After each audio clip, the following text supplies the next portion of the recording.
الحمد لله الحمد لله وكفى وسلام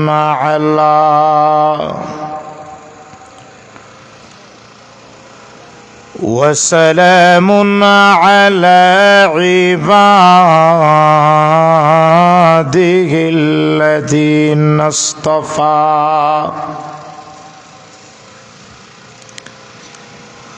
أما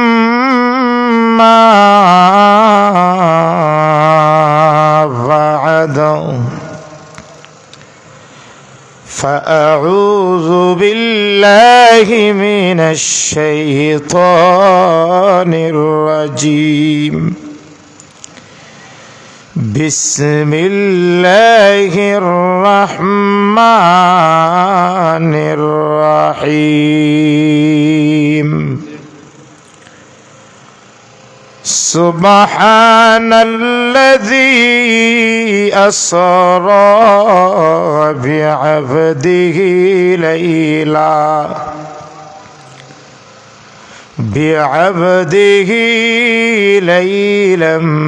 من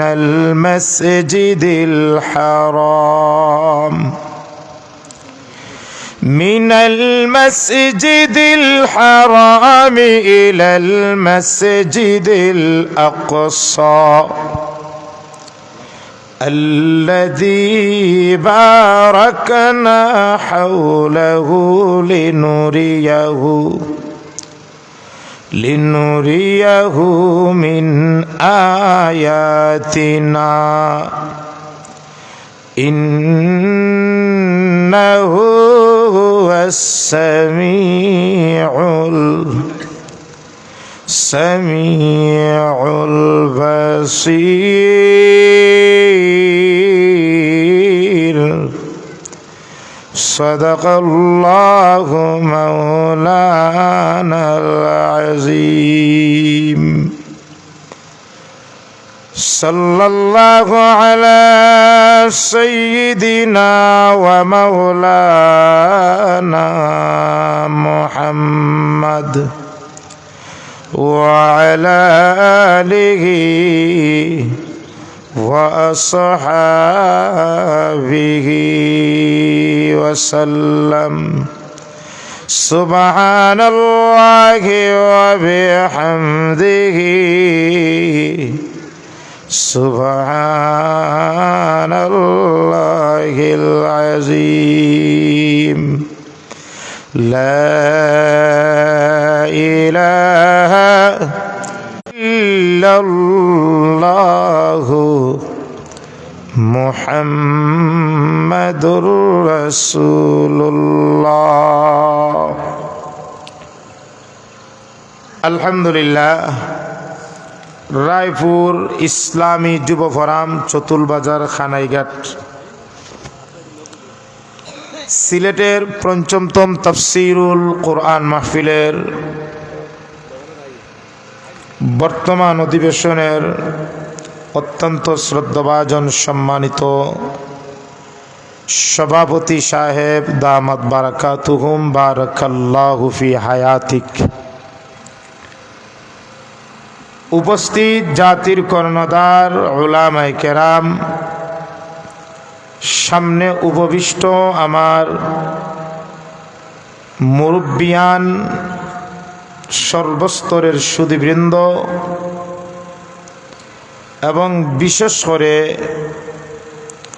রায়পুর ইসলামী যুব ফোরামের এই যুব সংঘের আমার প্রত্যেকটা অন্তরের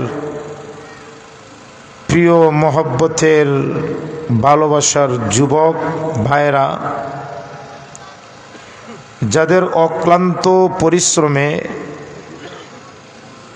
যাদের চেষ্টায় আজকে আপনাদের এই সম্মুখে তাফসীরুল কোরআনের মতন একটা মহা সমাবেশ আপনাদের সামনে দণ্ডায়মান।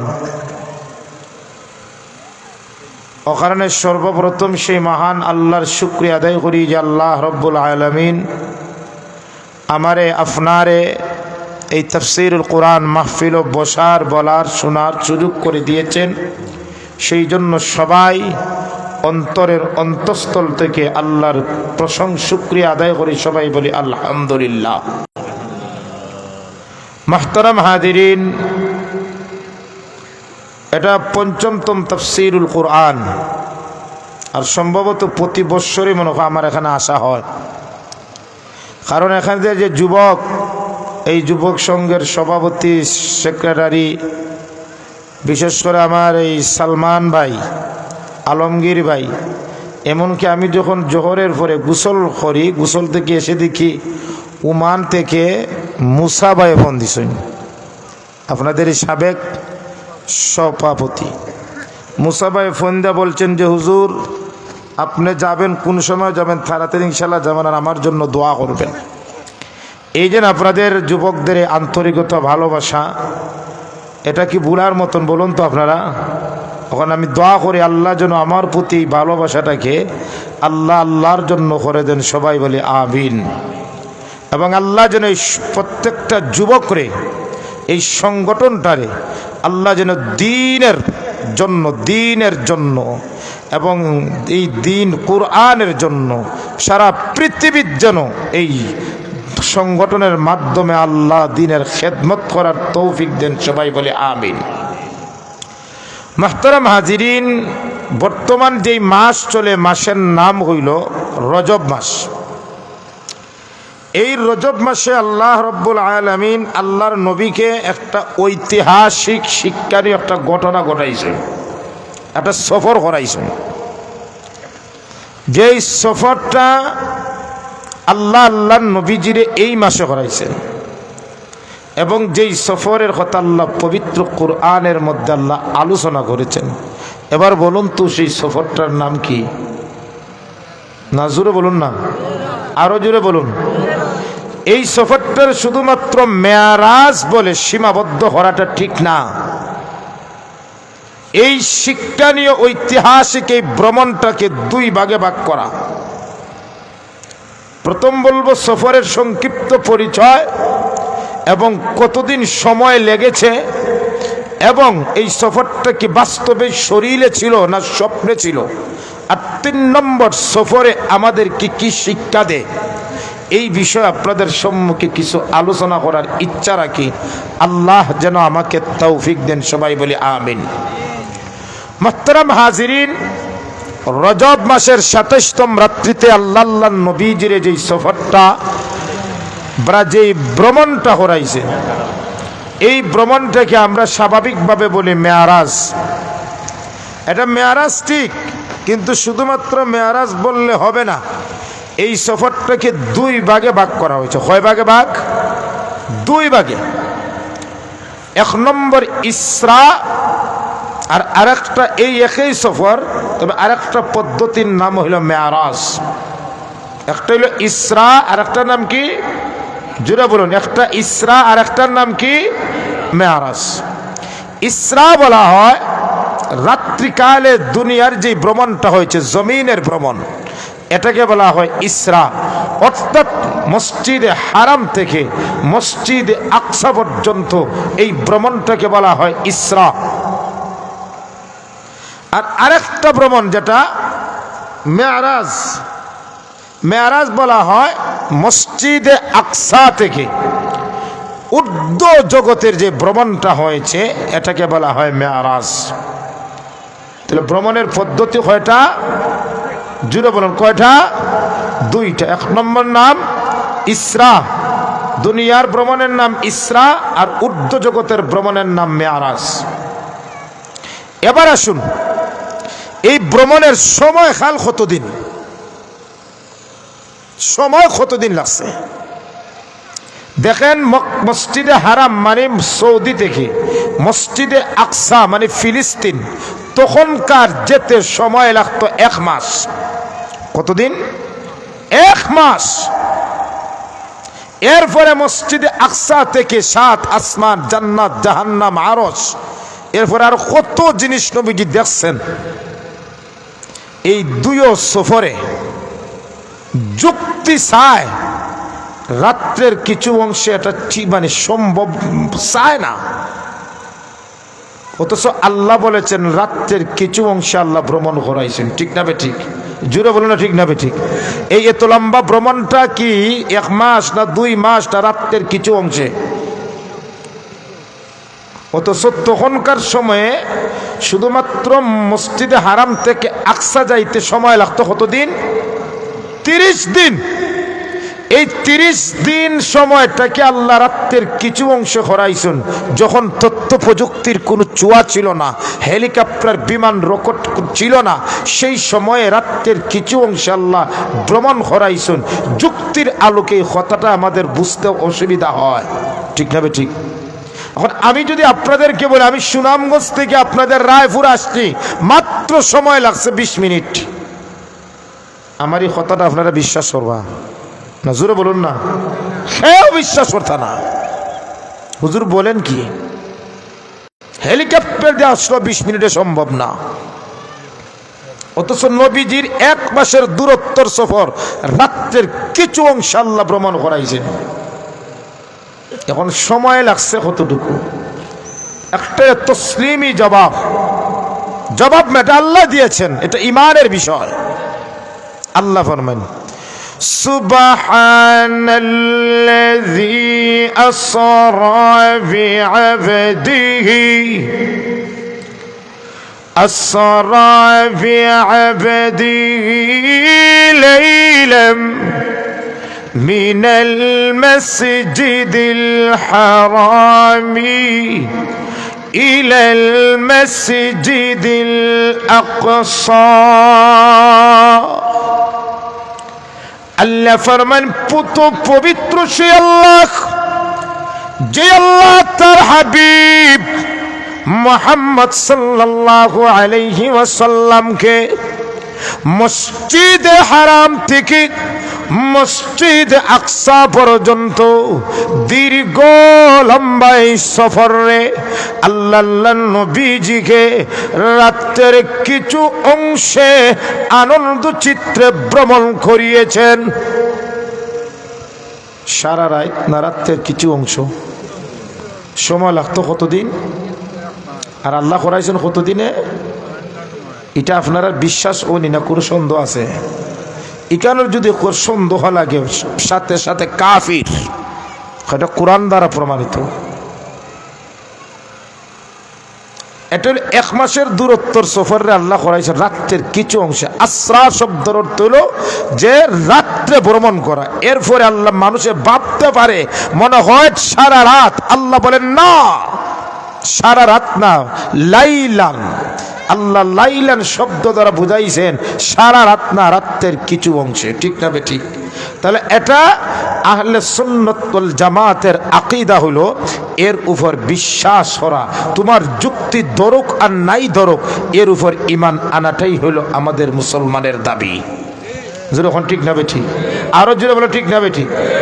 তখনকার সময় লাগতো 1 মাস, যখন তথ্য প্রযুক্তির কোনো ছোঁয়া ছিল না। আচ্ছা বলুন তো, বর্তমানে এই জিনিসটা বুঝতে আমাদের কাছে সহজ কিভাবে? আগে আমাদের বাংলাদেশ থেকে জাহাজে বা হেঁটে হেঁটে যদি হজ যাইতা সময় লাগতো 6 মাস। কতদিন সময় লাগতো? বর্তমান আল্লাহর সৃষ্টি মানুষের সৃষ্টি বিমানে যদি আপনি বাংলাদেশ থেকে এখন সৌদি যান, মাত্র সময় লাগে 6 ঘন্টা। কত সময়? আরো জোর, কত সময় লাগতো? কতদিন? 6 মাস। আর মানুষের তৈরি বিমানে লাগে কতদিন? আল্লাহর সৃষ্টি মাখলুক মানুষের তৈরি বিমান যদি 6 মাসের দূরত্বের সফরটারে মাত্র বিমানের মাধ্যমে 6 ঘন্টা করানো যদি সম্ভব হয়, আমার আল্লাহ কামুল হাকিমিন আল্লাহর কুদরতি জান্নাতি বাহনের মাধ্যমে আল্লাহর নবীজিকে 1 মাসের দূরত্বের সফরে আল্লাহ রাত্রের কিছু অংশ করাইতে, এটা কি বিশ্বাস আমাদের কি তখন কঠিন না সহজ? যখন সহজ না কঠিন? বিজ্ঞানীরা বিমানের মাধ্যমে 6 ঘন্টা, হেলিকপ্টার দিলে আরো কম লাগে। যখন ঠিক না ঠিক?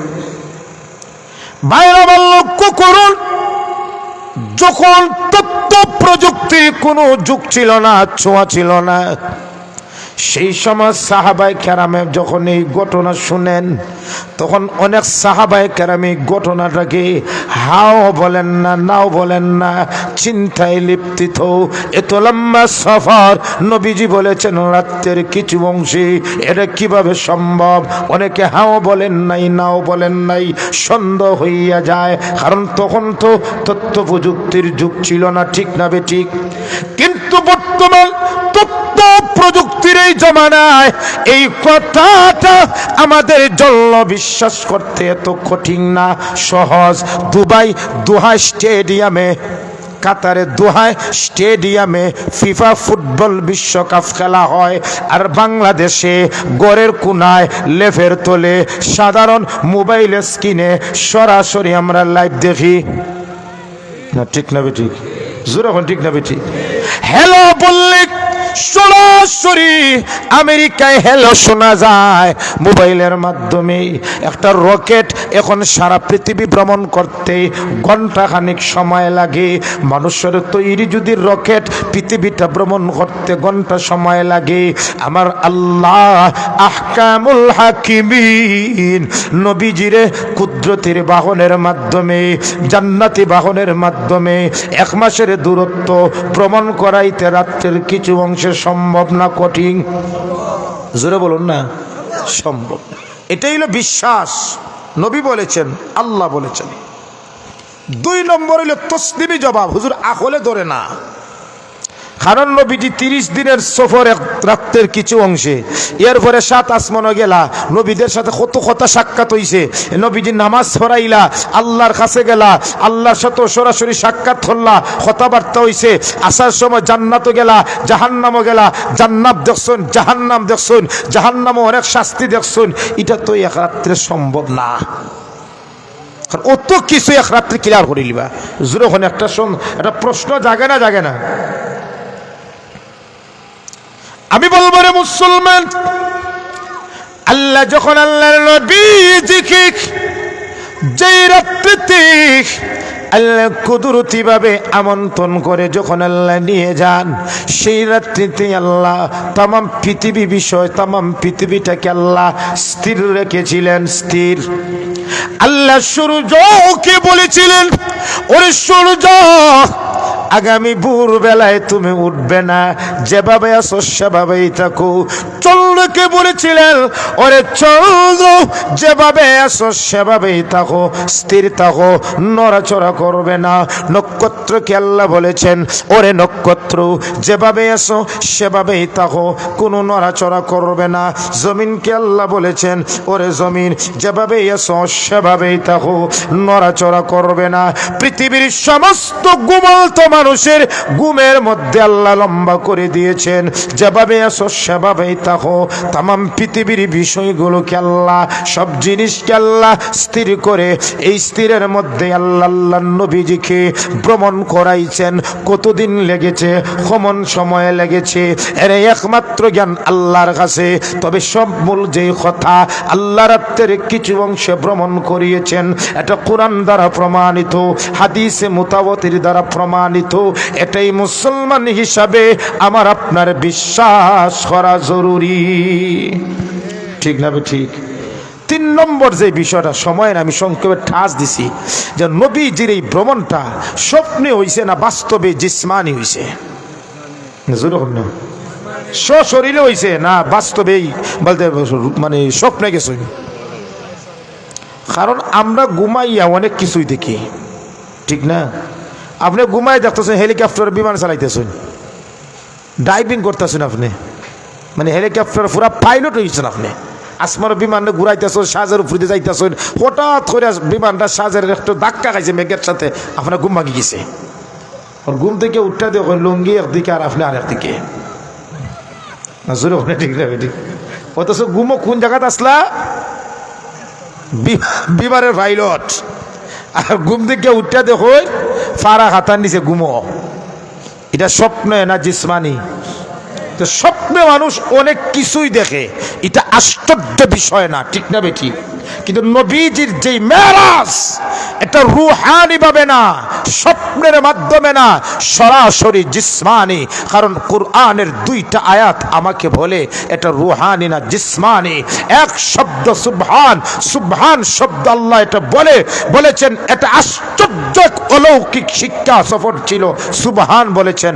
আর আব্দুন শব্দ বলেছেন, আব্দুন তাকেই বলা হয় রূহ এবং শরীরের সমন্বয়ে এই বডিটাকে আব বলা হয়। ঠিক না ঠিক? এই সুবহান এবং আব, এই 2 শব্দ প্রমাণ করে নবীজির এই মেরাজটা রুহানি না বরং জিসমানি। রুহানি না জিসমানি। 3 নম্বর আসুন, কেন আল্লাহ নবীজির এই ভ্রমণটা করাইলা? কারণ কি? এটা কারণ আছে না নাই? এর অনেক কারণ আছে, তোর মধ্যে কয়েকটা কারণ আমি আপনাদেরকে বলবো ইনশাআল্লাহ। হিজরতের পূর্বে নবীজির সবচেয়ে দুনিয়ায় আশ্রয়দাতা নবীজির চাচা আবু তালিব, নবীজিকে সবচেয়ে সান্ত্বনা দানকারী নবীজির বিবি খাদিজা, হিজরতের পূর্বে একই বছরে 2 জন মারা গেছেন। মারা যাওয়ার পরে নবীজি একবারে একা হয়ে গেছেন। এখানে আশ্রয়ের জায়গাও নাই, সান্ত্বনা দেওয়ার জায়গাও, নবীজি একবারে অসহায়। মক্কার কাফির মুশরিকরা বলে এতদিন তো সুযোগ পাই নাই আবু তালিবের কারণ, এখন মোহাম্মদের চাচা নাই, যদি মোহাম্মদ ধর্মের বিষয়ে বাড়াবাড়ি করে ডাইরেক্ট অ্যাকশন।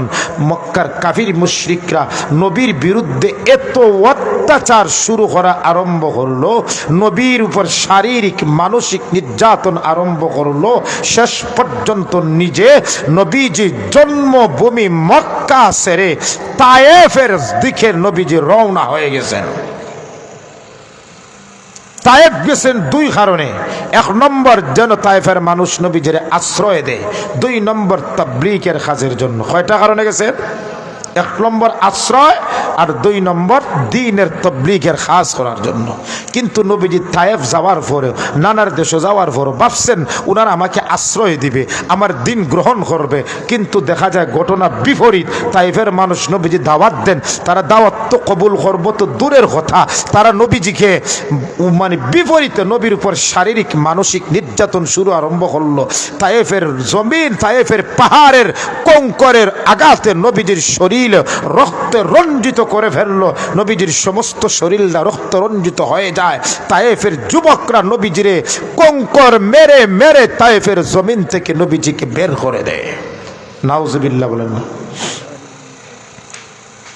বাইরে লক্ষ্য করুন, আল্লাহর নবী মক্কার কাফির মুশরিকদের নির্যাতনে জন্মভূমি মক্কা ছেড়ে তায়েফ যান আশ্রয়ের জন্য, কিন্তু তায়েফের মানুষ নবীজিকে আশ্রয় দেয় না, নির্যাতন করে নবীজিকে তায়েফের জমিন থেকে বের করে দেয়।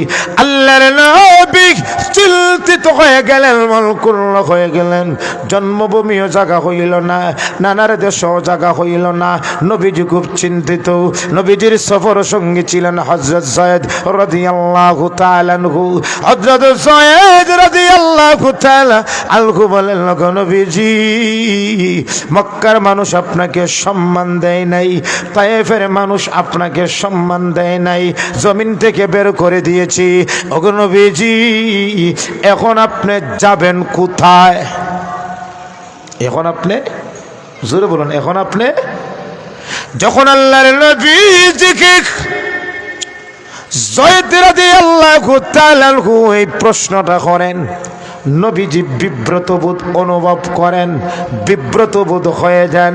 আল্লাহ জিবরাইল আলাইহিস সালামের মাধ্যমে নবীজিকে জানিয়ে দেন, ওগো আমার প্যারে নবী, চিন্তিত হবেন না, মক্কার কাফির বেঈমানরা আপনাকে সম্মান দেয় নাই, আপনার উপর নির্যাতন করেছি।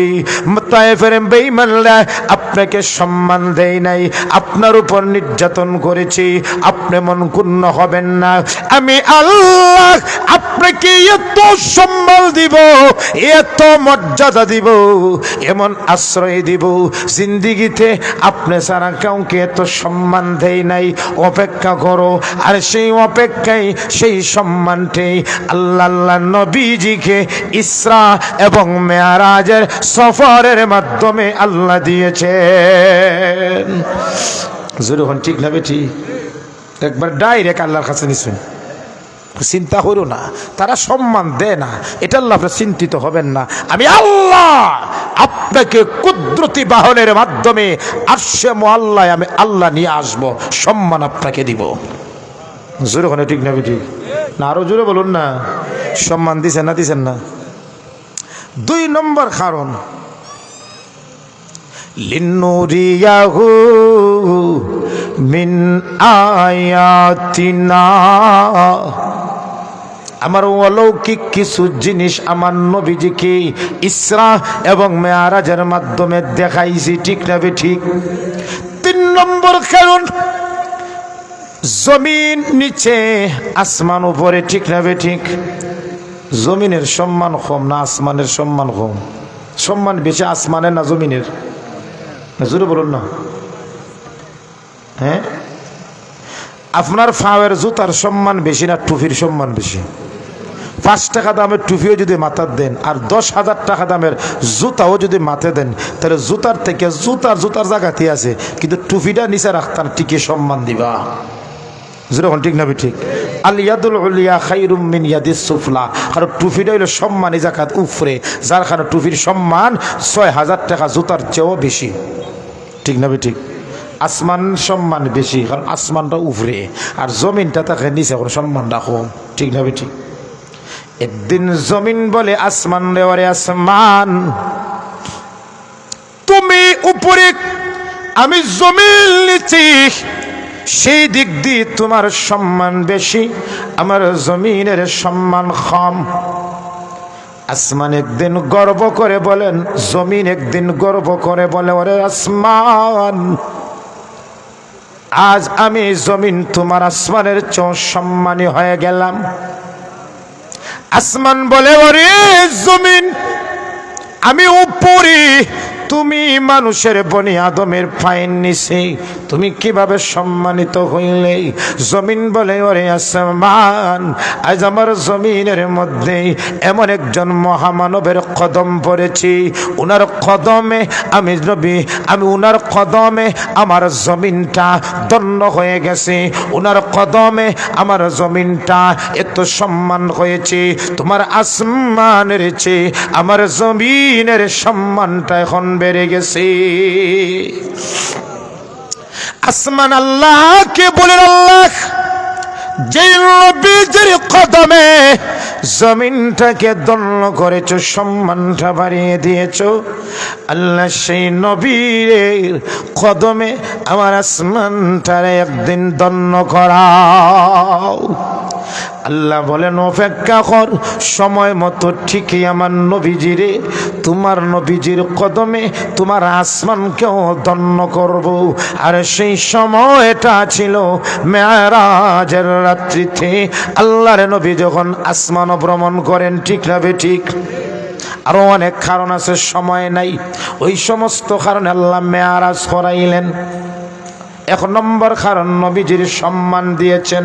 2 নম্বর কারণ, নবীজিরে আল্লাহ অলৌকিক কিছু জিনিস দেখাইছেন। 3 নম্বর কারণ, আসমান জমিনের মর্যাদা আল্লাহ সমান রেখেছেন, ঠিক না ঠিক? এই সমস্ত খান আল্লাহ নবীজিরে মেরাজটা করেছে। এবার আসুন, মেরাজ কি শিক্ষা দেয় আমারে আপনারে, আর আমি মেরাজ থেকে কি শিক্ষা পাইলাম এটা জানা দরকার আছে না নাই? লম্বা ইতিহাস আমার উদ্দেশ্য না, টাচ করে বলবার উদ্দেশ্যটা কি এটাই বলবো। নবীজি যখন মেরাজও যান, তখন আল্লাহ কুদরতি বাহন মেরাজ থেকে এই জান্নাত থেকে পাঠাইলা, যে বাহনের নাম বুরাক। বাহনের নাম কি? আমরা দেশের সাইকেল থেকে একটু স্পিড কম হইব মনে হয়, জোরে হল না, বিদ্যুতের গতি। জিব্রাইল বলেন, নবীজি আল্লাহ আপনার সম্মানার্থে জান্নাত থেকে বুরাকটা পাঠিয়ে দিয়েছে। জানেননি গো ওই বুরাকের কেমন দ্রুততা? আল্লাহর নবী বলেন কেমন দ্রুত? জিবরাইল বলেন গো নবীজি, বুরাকের দৃষ্টি সেই জায়গায় শেষ, তার প্রথম পা সেই জায়গায় শুরু। আল্লাহর নবীর পরও আনন্দিত হওয়ার কথা, নবীজি আনন্দিত না মন ক্ষুণ্ণ। জিবরাইল বলেন গো নবীজি, আল্লাহর কাছে এই মুহূর্তে আপনি যাবেন, কোনোদিন আল্লাহ সুযোগ কাউকে দেন নাই, আপনাকেই দিয়েছেন, আপনি তো খুশি হওয়ার কথা, মন বেজার কেন? আল্লাহর নবী ফরমাইল, ও জিবরাইল, আমার সতন্ত বৈশিষ্ট্যের জন্য আল্লাহ জান্নাত থেকে আমার জন্য বুরাক পাঠিয়ে দিয়েছে, আমি নবী সেই জন্য খুশি। কিন্তু আমি নবী বেজার কেন, মন ক্ষুণ্ণ কেন? কারণ আমি নবীজি চিন্তিত, আমার কাল কিয়ামতের দিন ইসরাফিলের সিংহায় ফুৎকার দেওয়ার পর যখন আমার গুনাহগার ইতিম উম্মত যখন কবর থেকে মাটি জেরে জেরে যখন হাসরের মাঠের দিকে যাবে, 50,000 বছর হাসরের মাঠ, 30,000 বছর ফুলসিরাতের পথ, আমি নবীজি চিন্তিত এই লম্বা সফর আমার গুনাহগার উম্মত কিভাবে ফাড়ি দিবে, সেই চিন্তায় আমি নবীজি চিন্তিত। আল্লাহ বললেন, ও উম্মতের দরদে নবী, আজ যেভাবে আপনার জন্য দ্রুতগামী বুরাক পাঠিয়েলাম, কাল কিয়ামতের দিন আপনার প্রত্যেকটা মুমিন ঈমানদার বান্দাদের জন্য আমার কুদরতি বুরাকের মাধ্যমে হাসরের মাঠ থেকে জান্নাত পৌঁছিয়ে দিব। আমরা আনন্দ হইলে বাপরে ভুলে যাই, ঠিক না ঠিক? আর নবীজি আনন্দ মুহূর্তে উম্মতরে, জোরে বলুন না, উম্মতরে ভুলেন নাই। নবীজি বুরাকে উঠলা, উঠতে দেরি হয়েছে, ডাইরেক্ট মসজিদে আকসায় ফসতে দেরি হয়েছে না?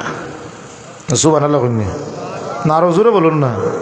আমরা সুবহানাল্লাহ মুখিতে বাড়ি তো না, কারণ আমরা হেলিকপ্টার আইলে করে চাই থাকি, বুঝা যায় লাইভ প্রথম দেখছে। নবীজি মসজিদে আকসায় গেলা, সব নবীরা নবীজির অভ্যর্থনা দিলা। হযরত আদম আলাইহিস সালাম থেকে নিয়ে ঈসা আলাইহিস সালাম পর্যন্ত সব নবীরা রে আল্লাহ এখানে রাখছেন আমার আপনার নবীজিরে সংবর্ধনা, ওয়েলকাম, আহলান সাহলান, মারহাবা দেওয়ার জন্য। নবীর দাম কমছে না বাড়ছে? হযরত আদম আলাইহিস সালাম থেকে ঈসা আলাইহিস সালাম পর্যন্ত সমস্ত আম্মায়ে কেরাম কেল্লা মসজিদে আকসায় একত্রিত করে রেখেছেন আমার আপনার নবীজিকে সম্মান দেওয়ার জন্য, অভ্যর্থনা দেওয়ার জন্য, ঠিক না বেঠিক? সব নবীরাই নবীজিকে ওয়েলকাম, আহলান সাহলান করে বরণ করে জিব্রাইল আজান দিলেন, সব নবীরা সারিবদ্ধভাবে বসা, কিন্তু মুসল্লাটা খালি। ইমামের মুসল্লাটা, জোরে বলুন, ইমামের মুসল্লাটা সব নবীরা, প্রত্যেক নবী মনে মনে ধারণা এত মুবারক জামাতের হে ইমাম হইবাইস, ঠিক না ঠিক? হযরত আদম আলাইহিস সালাতু ওয়াস সালাম মনে মনে কল্পনা, হে গো এই আম্বিয়া কেরামের ইমাম হইয়া নামাজ পড়াইবা। উনি নিজে নিজে ভাবেন আমি তো পৃথিবীর প্রথম নবী, প্রথম মানুষ, মুরব্বী, আর মুরব্বী রেখে তো সন্তানরা সামনে যাবে না। হতে পারে আজ ইমামের দায়িত্বটা আমার আদমের উপরেই হতে পারে। তার মনে মনে হযরত মূসা আলাইহিস সালাতু ওয়াস সালাম মনে মনে কম না। উনি বলেন দুনিয়ায় আল্লাহর সাথে কথা বলেছে আমি পয়গম্বর মূসা, ঠিক না ঠিক? সব সময় তোর পাহাড়ও আল্লাহর সাথে কথা হয়েছে আমার বেশি জোরে, ঠিক না ঠিক? ওয়া কাল্লামাল্লাহু মূসা তাকলিমা।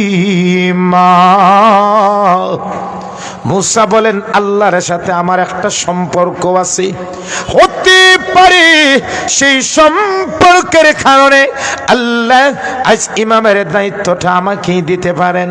পয়গম্বর ইব্রাহিম আলাইহিস সালাম কল্পনা কম না, উনি বলেন আল্লাহ আমাকে বন্ধু বলেছেন দুনিয়ায়, ঠিক না বেঠিক? ওয়াত্তাখাযাল্লাহু ইব্রাহিম খলিলা, আল্লাহ আমাকে বন্ধু বলেছে। আর বন্ধুর জন্য টান থাকে, ঠিক না বেঠিক? হতে পারে আল্লাহ বলতে পারেন ইব্রাহিম তুমি আমার খলিল। 1,00,000 মতান্তরে 2,24,000 পয়গম্বরের ইমাম হইয়া তুমি নামাজ পড়াও। 1,02,24,000 পয়গম্বর মনে মনে কল্পনা জল্পনা, সব নবীদের কল্পনা জল্পনাকে বিনাশ করে দিয়ে জিবরাইল আলাইহিস সালাম আমার আপনার নবীর হাত ধরে বললেন, ওগো আখিরি জামানার নবী, আপনি কার অপেক্ষা করুন, আপনি কার অপেক্ষা করুন, যান ইমামের মুসাল্লায় 1,24,000 পয়গম্বরের ইমাম হইয়া আপনি নামাজ পড়ান। জিবরাইল বলেন, ওগো নবীজি, আপনি তো ইমামুল আউয়ালিন ওয়াল আখিরিন, আল্লাহ আপনাকে সম্মান দিয়েছে, সর্বোচ্চ সম্মান দিয়েছে, ঠিক না বেঠিক? নামাজ শেষ, এরপরে উদ্র জগতের ভ্রমণ শুরু। আল্লাহর নবীজি উদ্র জগতের ভ্রমণ, আসমানের দিক দিয়া আমার দিকে তাকান, সময় নাই। আসমানে উঠলা, 7 আসমান ভ্রমণ করলা, নবীদের সাথে সাক্ষাৎ হইল, এরপরে সিদরাতুল মুনতাহা গেলা। সিদরাতুল মুনতাহা যাওয়ার পরে হঠাৎ করে নবী আশ্চর্য হয়ে গেলা। কেন আশ্চর্য হয়ে গেলা? হঠাৎ করে দেখলা জিবরাইল আলাইহিস সালাম আগে যে সুরতে আসলা, ওখানে দেখা যায় জিবরাইল আলাইহিস সালাম এই সুরতে নাই, তাই বড় হয়ে গেছে। জিবরাইল আলাইহিস সালাম আসল সুরত ধরে নিছেন, হয় না? সুবহানাল্লাহ। 600 নূরের ফাঁকা বৈশিষ্ট্য জিবরাইল আলাইহিস সালাম নবীজিরে আসল সুরতে নবীজিরে দেখাইলা। কোন জায়গা? জোরে বলুন। সিদরাতুল। সূরা নজমের মধ্যে আল্লাহ ফরমায়েন, ওয়ালাকাদ রাআহু নাযিলাতান উখরা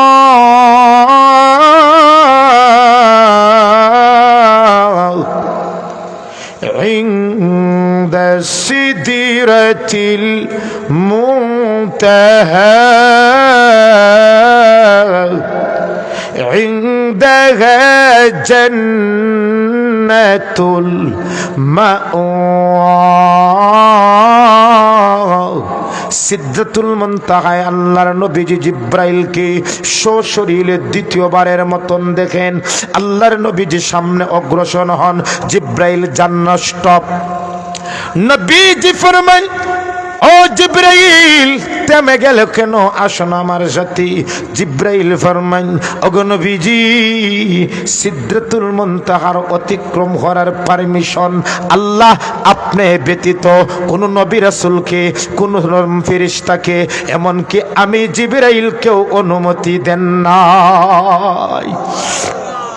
ওগো নবীজি, আপনি সামনে আল্লাহর আরশে মুআল্লা, যান আপনি, আমার যাওয়ার পারমিশন নেই। আল্লাহর নবীর সামনে যান, সামনে অগ্রসর, নির্বিলি নিস্তব্ধ, কোনো কথা নাই, কোনো আওয়াজ নাই। নবী ভয় পান, আরো সামনে যান, আরো সামনে যান। জিবরাইল বলে, ওগো নবীজি, ভয় পাবেন না, আল্লাহ আরশে মুআল্লা আপনার প্রশংসা শুরু করে দিয়েছে। আল্লাহর নবী সামনে যান, যেতে যেতে আল্লাহ আরশে মুআল্লার একেবারে কাছাকাছি। আল্লাহকে আল্লাহর নবীজি আল্লাহকে স্বচক্ষে সরাসরি আরশে মুআল্লায় দেখেছেন। আল্লাহকে দেখে নবীজি কুদরতিভাবে সেজদা দেন। নবীজি কুদরতিভাবে সেজদা দেওয়ার পরে আল্লাহ বললেন, ও মুহাম্মদ, মাথা তুলুন, আমি আল্লাহ এত লম্বা দূরত্বর সফরে কম সময়ের ভিতর করে আপনার সম্মান বাড়াইয়া আমার আরশে মুআল্লায় আনলাম। ও মুহাম্মদ, আমার আল্লাহর জন্য আপনি কি এনেছেন? সুবহানাল্লাহ। হালকা হলো হইব, জোরে হয় না সুবহানাল্লাহ। এটা নবীদের সম্মান কমছে না বাড়ছে? আরো জোরে বলুন। আল্লাহর নবীজি ফরমান, আল্লাহ এমন কোন জিনিস নাই যেই জিনিসটা আপনার শানের মোতাবেক হয়। তবে আল্লাহ খালি হাতে আসি নাই, আমি আপনার জন্য 3টা তোহফা নিয়ে এসেছি। কয়টা তোহফা নবীজি কার জন্য নিছেন? আরো জোরে বলুন, কি তোহফা? রসমালাই থেকে 1 কেজি রসমালাই, মিষ্টি, ফল। আপনারা বলুন, আমিও বলি, কি তোহফা? নবী ফরমান আত-তাহিয়াতু লিল্লাহি ওয়াস-সালাওয়াতু ওয়াত-তাইয়্যিবাত। আল্লাহর নবী ফরমান, ও আল্লাহ, শুধু আমার তরফ থেকে নয় গো আল্লাহ, আমার নবীজির এবং আমার উম্মতের পক্ষ থেকে আপনার জন্য 3টা তোহফা, আত-তাহিয়াতু, তাহিয়াত, সালাবাত, তাইয়্যিবাত, 3টা তোহফা এনেছি। আরেকটু ব্যাখ্যা করে বলি, আল্লাহর নবীজি ফরমান, আল্লাহ আমার নবীজির জবানের ইবাদত, আমার নবীজির শারীরিক ইবাদত, আমার নবীজির মালের ইবাদত, আমার উম্মতের জবানের ইবাদত, আমার উম্মতের শারীরিক ইবাদত, আমার উম্মতের মালের ইবাদত আপনার জন্য হাদিয়া এনেছি। আল্লাহ খুশি না বেজার?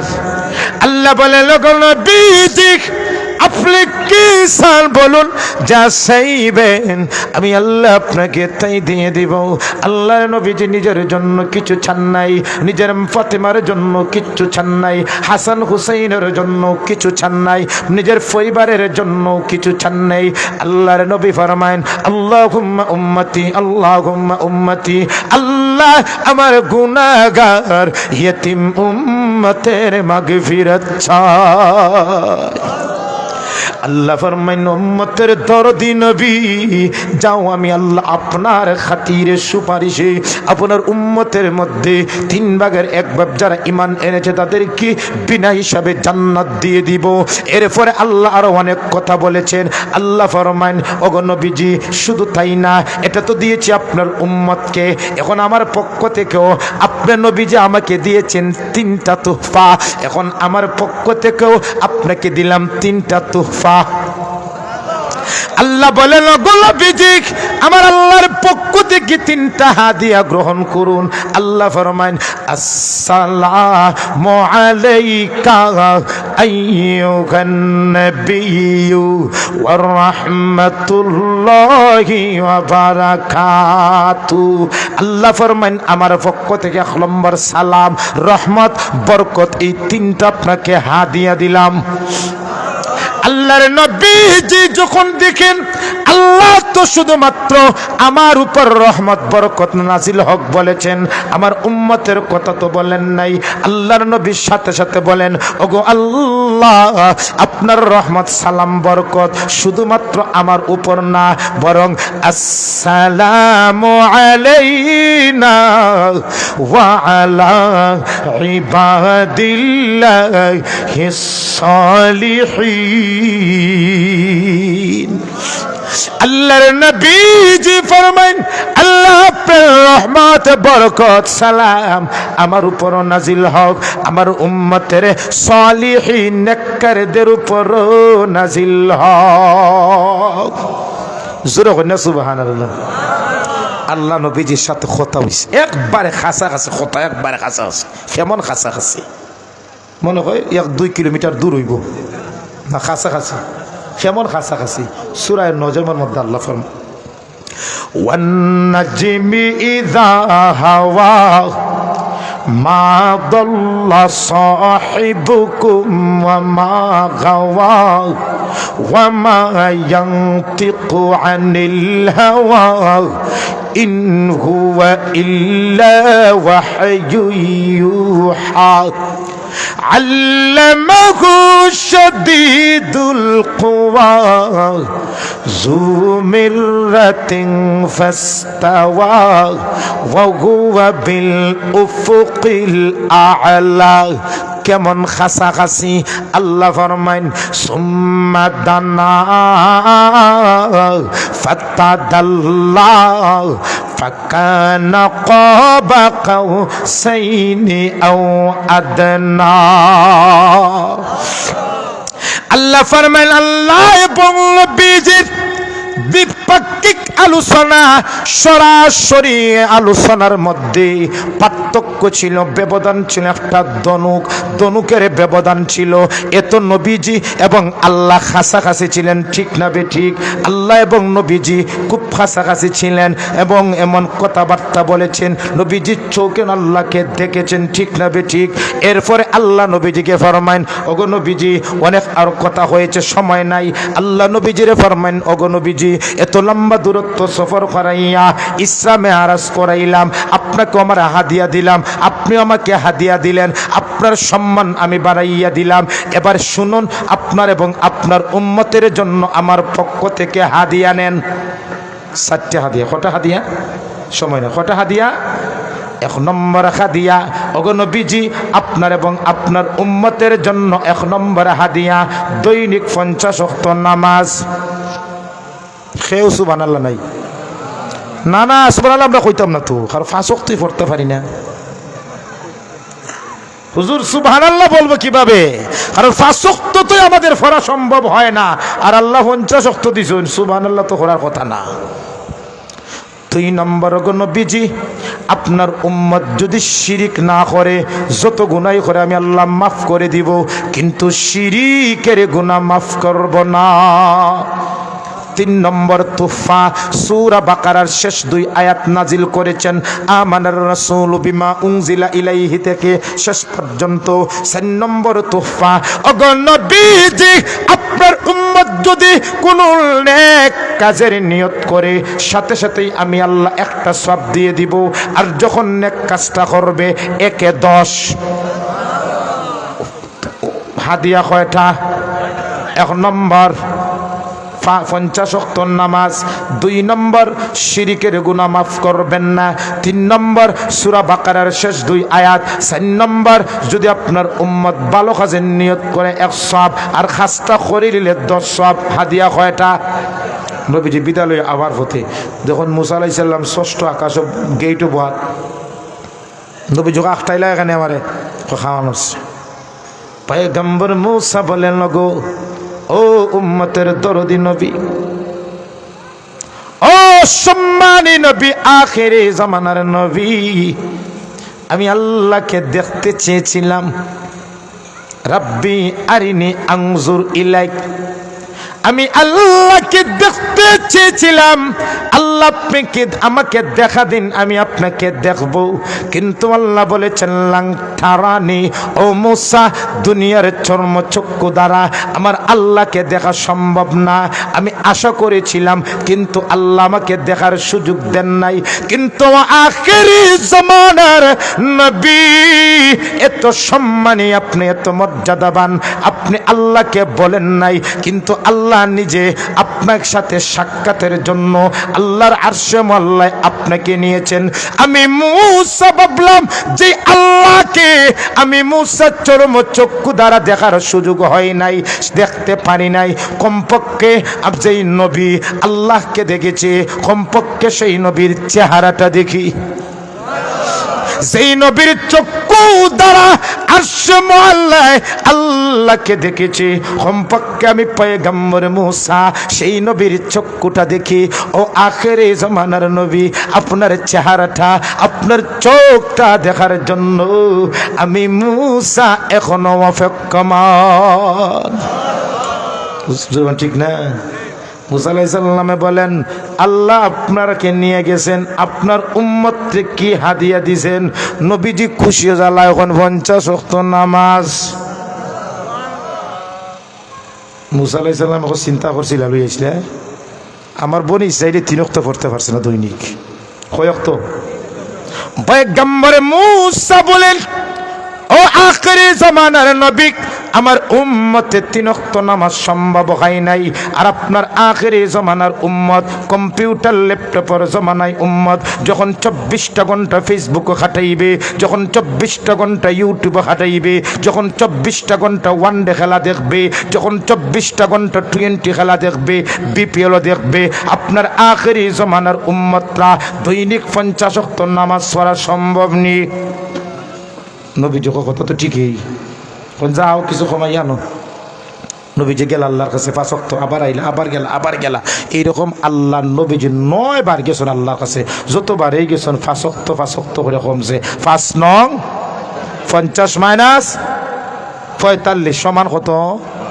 নবীজি 5 ওয়াক্ত তুলে আবার সুবহান মন বেজার খানে সময় তো দিলাইলাম 45 খুশি হইতা না। আল্লাহ একটা বিষয় না জানি যাইতেছি না কিতা আল্লাহ যদি 50 ওয়াক্ত থাকতো আর আমার উম্মত যদি 50 ওয়াক্তই পড়তা তাহলে সবও তো 50 ওয়াক্তের ভাইলাইনে সময় লিছি 45 রইছে 5।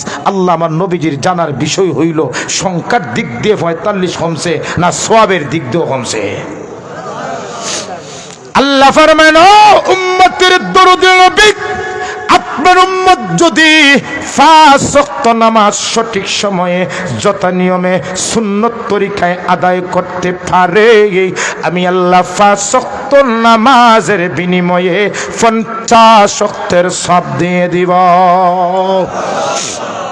বাইরে সময় নাই, এবার বলুন তো নবীজি মেরাজ থেকে এনেছেন কি?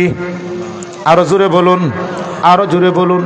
যেই নবীজি মেরাজ থেকে নামাজ এনেছেন, যদি আমি মুসলমান এই নামাজ আদায় করতে পারি সঠিক সময়ে যথা নিয়মে জামাতের সহিত, তাহলেই নবীজির এই মেরাজ কোরআনের সুবহানাল্লাযী আসরা আয়াতটা নামাজের 82 জায়গায় নামাজের কথার আলোচনাটা সার্থক হবে।